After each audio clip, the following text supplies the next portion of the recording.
Good morning, everybody. It's November 22nd, 2024, and we're in 1 Samuel chapter 2, verses 15 and 16. It says this, "Moreover, before the fat was burned, the priest's servant would come and say to the man who was sacrificing, 'Give meat for the priest to roast, for he will not accept boiled meat from you, but only raw meat.'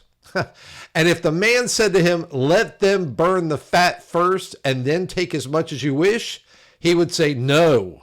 You must give it now, and if not, I will take it by force.'"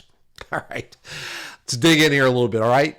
The actions here of Eli's sons become even more blatant in these verses because it showcases their blatant disregard for God's established order and the rightful worship of the people. I mean, they demanded the meat before the fat was burned, a practice that was contrary to God's instructions regarding sacrifices. You see, the fat of the sacrifice was to be offered to God first as a sign of reverence, as a sign of dedication. And by insisting on taking the meat raw, they prioritized their own desire over the sacredness of the sacrificial process, essentially robbing God of the honor that was due to him. Okay, now, if we look at it, we understand that this sense of entitlement is starkly evident when Eli's sons threaten those offering sacrifices. Their willingness to use force to achieve their demands reveals a complete, and I mean utterly complete, disregard for the spiritual significance of the offerings and the dignity of the worshipers. Such behavior can cause serious harm to the faith community, fostering distrust, fostering disillusionment among people. You see, this situation serves as a warning about the impact that corrupt leadership can have on the worship environment and the spiritual lives of the congregation.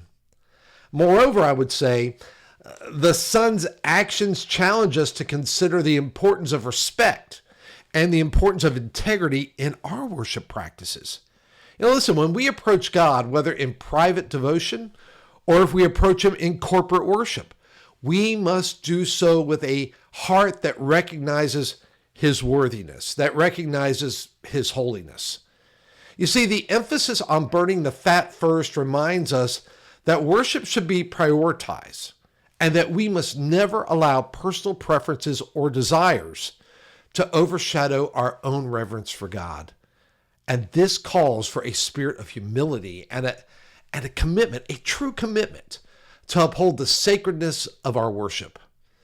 So today, if you would, take a few moments and reflect. You know, take some time today to evaluate your own worship practices.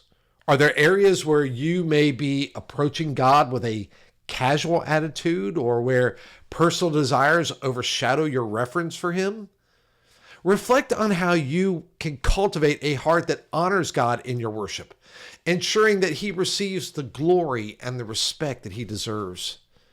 Consider how you can support those in your community who lead in worship, encouraging them to uphold integrity and honor in their roles. And remember that true worship comes from a place of reverence and dedication, aligning our hearts with God's priorities.